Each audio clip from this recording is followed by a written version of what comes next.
Hello guys, তোমরা কেমন আছো? আশা করি ভালো আছো। আর আমি অনেকটাই ভালো আছি। তার লেগে আবার একটা ছোট্ট মিনি ব্লগ নিয়ে আমি পড়ছি। আর আমার ছোট্ট মিনি ব্লগে তোমরা সবাইকে আবার একবার স্বাগত।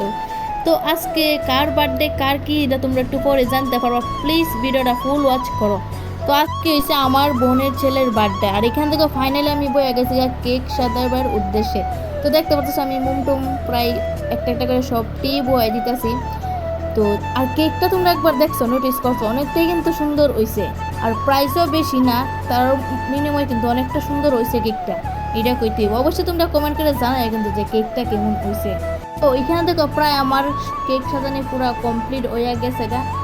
তো অবশ্যই করে কমেন্ট করে যে কেকটা কেমন হয়েছে, কিন্তু একদম কিন্তু ভুললো। এখানে দেখতে পারতেছো আমার কেক সাজানো পুরো কমপ্লিট হয়ে গেছে। আমার তো সেই সুন্দর লাগছে, অনেকটাই সুন্দর হয়েছে। আর এখানে দেখো একটা কাণ্ড হয়েছে, আমার বোনের ছেলে ফুল রেডি আই করছে যে কেক কাটবো, কিন্তু কেক কাটলে তো এখন হইতো না, কারণ তো আমি এখন মোমই জ্বালাইছি না। তো এখানে দেখতে পাচ্ছ আমি একটা একটা করে সব মোম জ্বালাই রেখেছি। তো এখান দেখো প্রায় আমি একটা একটা কইরা সব মোম জ্বালাই রেখেছি। যেই তো বোনের ছেলে কাটবার লাগে ফুল রেডি হয়ে গেছে। এখন যদি একটু দেরি হইতো তো চিল্লা পাল্লা করবো, তাই তো পরে তো কেকটাই কাটা হইতো না। তাহলে দেখো ফুল রেডি আছে, আমার মোম জ্বালানি পুরো শেষ। আর এখন দেখতে পারবা কি এক্সাইটেড দেখো। তোমরা একবার চাই দাও, আমি রাখছি দেখ, এদিকে চাও এদিকে চাও, বাট চাইতাছি না তো অনেকটাই খুশি দেয়া না। আমি কেউ চাইতাম না, আমি আগে কেক কাটুম। আর একটা জিনিস দেখাচ্ছে আমি ভুলে গেছি, এখান থেকে বেলুন দিয়ে প্রায় কেমন সাথে সেটা তোমরা অবশ্যই করে।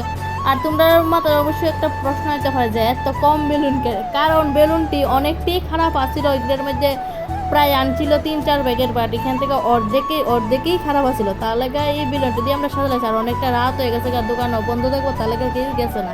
তো প্লিজ এটালে অন্য কমেন্ট করো না তোমরা প্লিজ। আর এখান দেখো তারা দুই ভাই পুরা কম্পিটিশন লেগেছে যে আমি তো মোম নিবা মুই। তো একজন তো পারছে না, বার্থডে বয় তো পারছে না মোম নিবাইতো, বাট তা কিন্তু চেষ্টা চালায় যেতেছে, কিন্তু কিছু করার নাই। মোমটা তো নিবাইতে পারছে না, বিফল হয়ে গেছে। তো এখান থেকে প্রায় কেকটা কাইটটা লাইতেছে। আর কেকটা খাইতে কিন্তু অনেকটাই স্বাদ আছিল, অনেকটাই। তো তো এখানে দেখছো প্রায় কমপ্লিট হয়ে গেছে কেক কাটানো। আর এখানে দেখো তারা কিন্তু খাওয়াবার চেষ্টা করছে, তা কিন্তু না আমি খাইতামই না। বাট খাওয়াইতে পারছে না, তা পারছে না। তা করতেছে না দেখ আমারও পারতি না, যত চেষ্টা করো না আমি তো কেক খাইতামই না। তো কিচ্ছু করার না, আবারও ট্রাই করছে, কিন্তু তারপরও খাওয়াইতে পারছে না, খাইছে না। তো এখানে দেখো বেলুন ফুটানির কথা কিন্তু সবাই বুঝলই গেছে গা। তারপরে এমন একটা দিছে অ্যাকশন, কি আর কমু, সেই মজা। আর এখানে আমার অবস্থা দেখো, কেক টেক লাগে পুরো শেষ। আর তোমরা মাথায় অবশ্যই একটা প্রশ্ন হইতে পারে যে আমি কই গেছি, বাড়ি কই নাইটি পড়ে গেছি, এমন কিছু কথা না। কারণ আমরা ঠাম্মার বাড়ি এসে আমরা ঠিক 4টা বাড়ির পরে। আর আমরা ঠাম্মার বাড়ি তো এবার বার্থডেটা করতেছে আমার বোনের ছেলে, তার লেগে বেশি সাজুগুজু করছি না, জাস্ট এমনিই গেছি গা। তো যেই তো বাড়ি। তো এখানে দেখো আমি কেকটা খাইছি, জাস্ট সেই লেভেলে কিন্তু স্বাদ, অনেকটাই স্বাদ আছে। তো সব কিছু খাইয়ে দিয়ে আমি এসেছি খাওয়ানোর দিকে। তো ওইখান থেকে আমি ডাল আলু ভাজা নিয়ে নিছি, আর সাথে একটা মরিচ না হলে এটা স্বাদ হয়। এটা তো কিছু, আমি তো ঢাল আলু ভাজা লাগে তো মরিচ না হলে আমার খাওয়াটাই হয় না। তো এখান থেকে শসা লয়ে এলাইছি, তো অনেকটাই স্বাদ হয়েছে।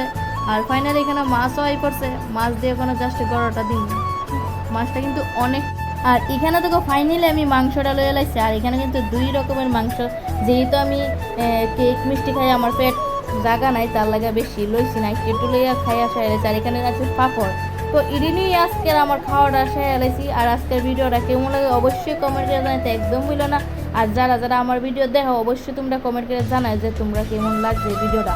আর তোমরা যদি এমন ভিডিও দেখতে চাও অবশ্যই আমি ডেইলি মিনি ব্লগ দিব। তো প্লিজ আমার পেজটাকে ফলো করে দিও, আর আমার সাথে দেখো। ততক্ষণ সবাই ভালো থেকো, সুস্থ থেকো, দেখা হয়তো অন্য কোনো ভিডিওতে। বাই।